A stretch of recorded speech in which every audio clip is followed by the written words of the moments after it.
Estamos no município de Curaçá, mais precisamente aqui na sede da Câmara Municipal, o gabinete do presidente da atual mesa diretora, que é o vereador Januário Ferreira Brandão.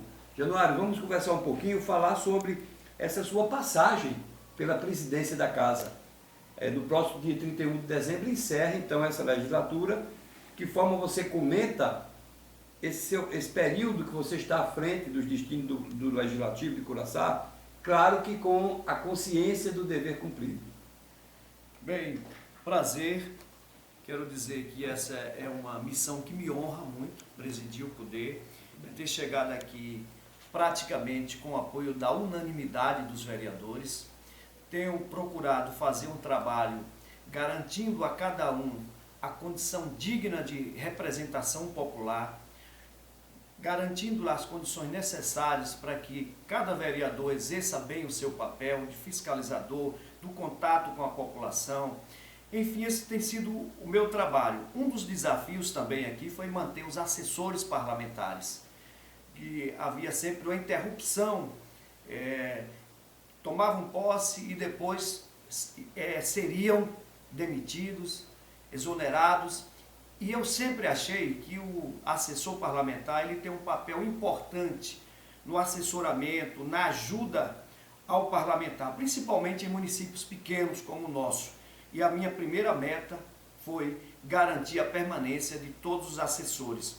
Fiz um trabalho aqui voltado para as necessidades que a Câmara tinha, no intuito de fazer com que o cidadão seja bem assistido, representado por este poder. No final do ano, comprei um carro zero para a Câmara, que nós não tínhamos, equipei com computadores, inclusive instalando um computador para os assessores, que era uma dificuldade na hora de elaboração das matérias nessa casa. Reformamos todos os equipamentos, inclusive reformamos o telhado dessa casa. Contratei um arquiteto também para ampliar. Os senhores estão aqui num espaço pequeno, a sala do presidente, que é a maior sala, e quando tínhamos necessidade de conversar com o sindicato, com as autoridades, e não cabia a minha presença, eu tinha que sair para deixar que os colegas conversassem, porque esse é o único espaço em que a Câmara tinha capaz de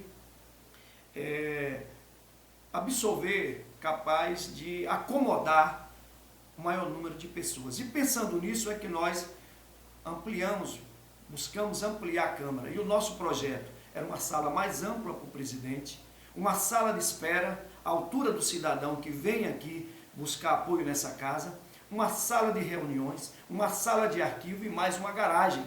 Nós tínhamos um carro que foi depedrado aqui por falta de garagem da Câmara.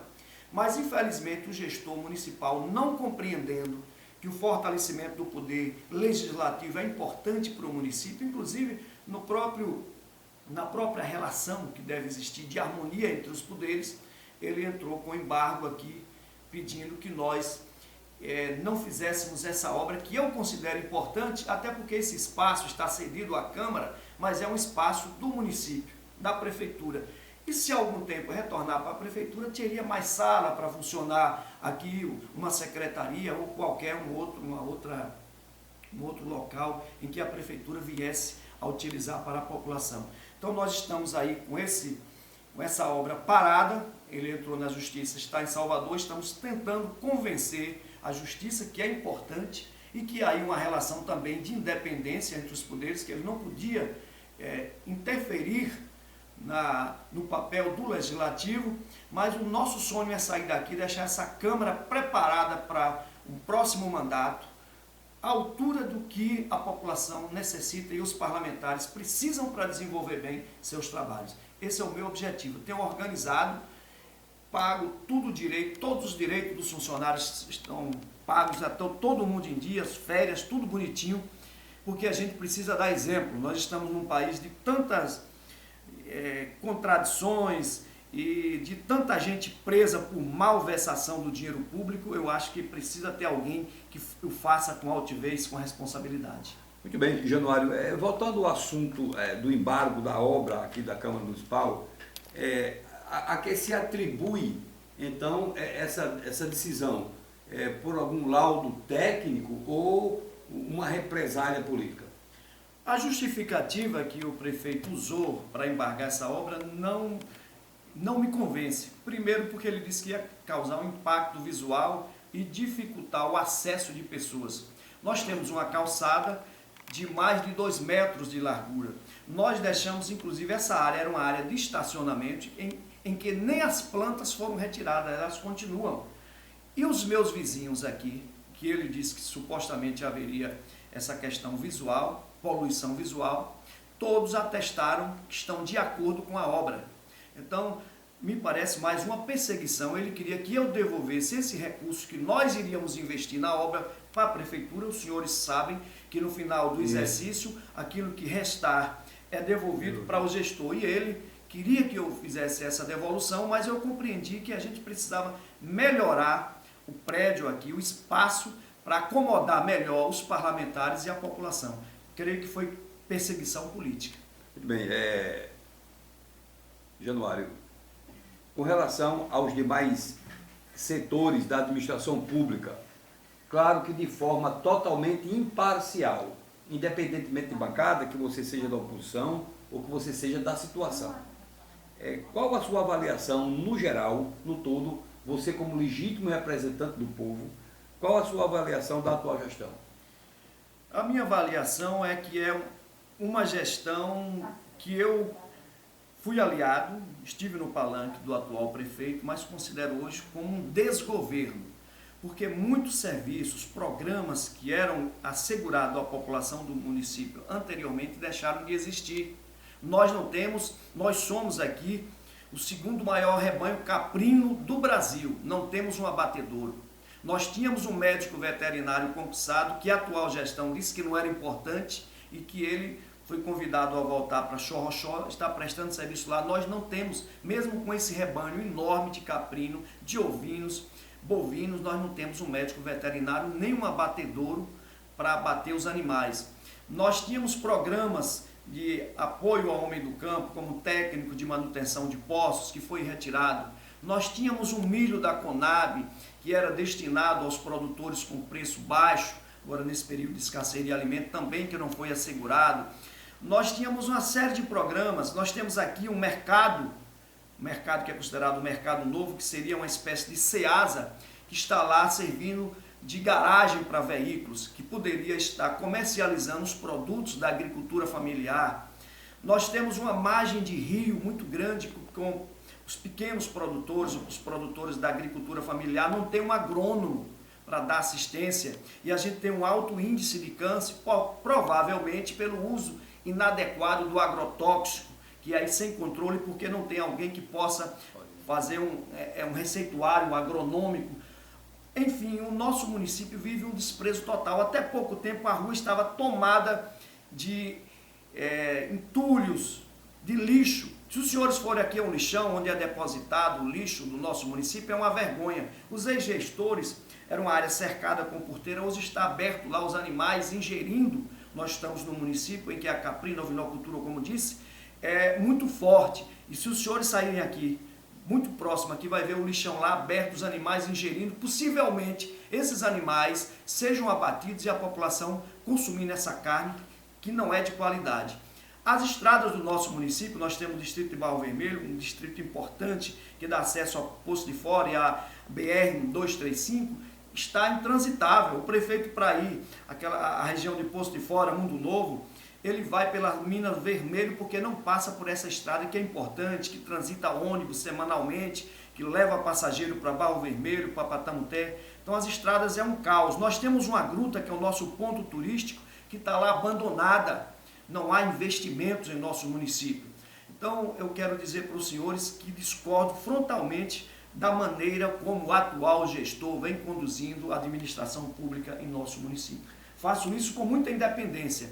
Não estou aqui, como disse para os senhores, para estabelecer uma relação harmônica. Aquilo que for importante para a sociedade, nós vamos estar assegurando. Aquilo que nós consideramos que é prejudicial, tenho a liberdade, a tranquilidade de ser contra, de me comportar contra, porque o nosso papel aqui é defender o cidadão, é fazer a defesa do cidadão. Muito bem, até porque as divergências políticas não devem interferir nas relações institucionais. tanto prefeitura, câmara, fórum, enfim, devem serem preferencialmente harmônicos, né? Autônomos, porém harmônicos. Mas, Januário, com relação ao lixão que você se referiu de há pouco, já foi providenciado alguma denúncia, alguma informação à vigilância sanitária a respeito do assunto? Já sim, inclusive o próprio INEMA, Instituto de Meio Ambiente aqui da Bahia, já o notificou, informando, pedindo que ele tomasse providências. E esse problema não existe só aqui na sede do município. Barro Vermelho também, os criadores me relatavam que está sendo jogado também sem nenhum controle, causando prejuízo, principalmente ao bovino, que ingere sacolas com resto de açúcar e de outros alimentos, e esse material não digere no intestino dos animais. Então muitos morrem pelo fato de ingerir a sacola plástica. Riacho Seco também relata a situação parecida. Enfim, esse é um problema, inclusive, que tinha já um tempo determinado para que os gestores municipais dessem um destino correto ao lixo. Esse prazo foi ampliado, mas creio que os municípios devem adotar medida nesse sentido. Tem uma gestão anterior do ex-prefeito de Salvador que aqui tinha um trabalho de reciclagem, de comercialização, que a gente considera como sendo uma medida importante para reduzir a quantidade, o volume de lixo nos lixões. Sem dúvida, a natureza agradece. Além de gerar renda, né, para as famílias, também reduz. Além do Rio São Francisco aqui, que é impactado com muito material que é lançado e que a gente também vê na área de meio ambiente como sendo importante preservar esse patrimônio que é o Rio São Francisco. Assim como a Caatinga. A gente vê agora, nós estamos aí com a reintrodução da ararinha azul, importante investimento do nosso município, que a gente também não vê assim apoio mais forte por parte da gestão, nesse que poderá ser uma fonte importante, o turismo de observação de aves em nosso município, que vai atrair muita gente para ver a ararinha azul, e a gente percebe que nem as estradas que dão acesso ao projeto Ararinha Azul estão em condições de receber esses visitantes. É um outro questionamento que nós temos feito. Muito bem.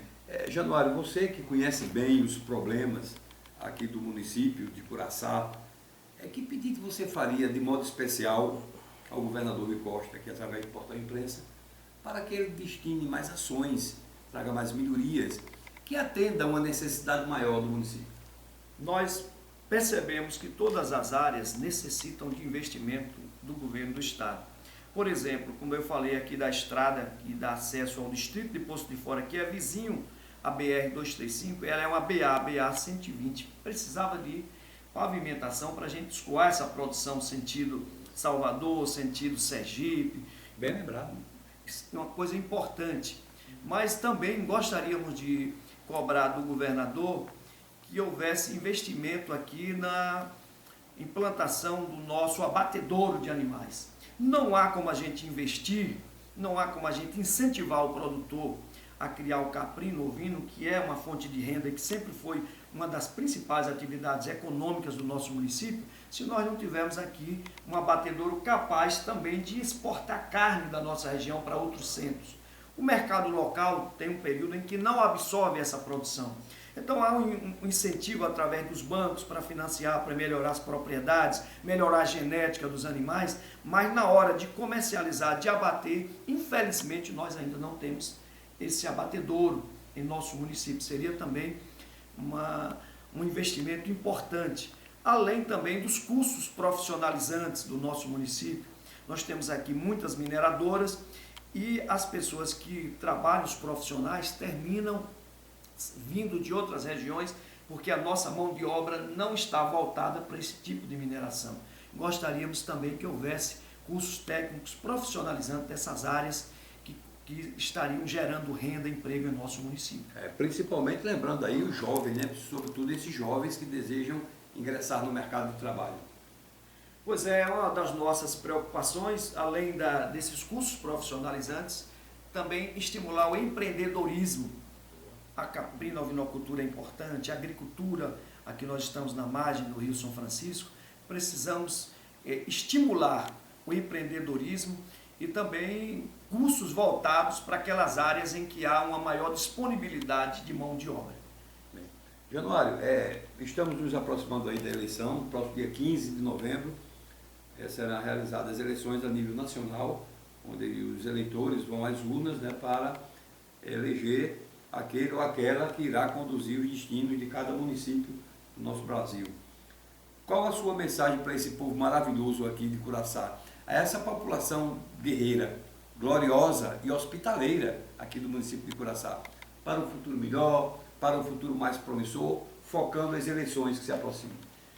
Bem, a gente sabe que é a festa da democracia, importante que o cidadão seja convocado para escolher democraticamente, mas a mensagem que eu deixo é de que avaliem o histórico, o passado de cada um, quem de fato está preparado para exercer tanto a função de gestor municipal como de legislador. É importante a gente observar isso, porque a população reclama que muitos que são eleitos não correspondem, não fazem um trabalho dentro da expectativa que a população tem. Mas é a população que escolhe. Se ela escolhe bem, escolhe mal, ela é responsável por isso. Então eu quero dizer que o meu sonho é ver sempre alguém com eficiência, seja no executivo, seja no legislativo, conhecedor daquilo que ele está sendo proposto a fazer, que a população eleja, escolha as autoridades. Não é qualquer um que pode ser autoridade. Quando a gente delega para o cidadão o papel dele ser uma autoridade a nível de legislativo e de executivo, a gente pensa que alguém que esteja lá com altivez, com desenvoltura, que tenha capacidade tanto para executar quanto para legislar. Então essa é a expectativa que eu vivencio, da gente ter um parlamento que fale, que garanta vez e voz para a sociedade, com altivez, com responsabilidade, e um gestor que tenha a capacidade de tirar o nosso município do atraso e de tanta necessidade que ele vive.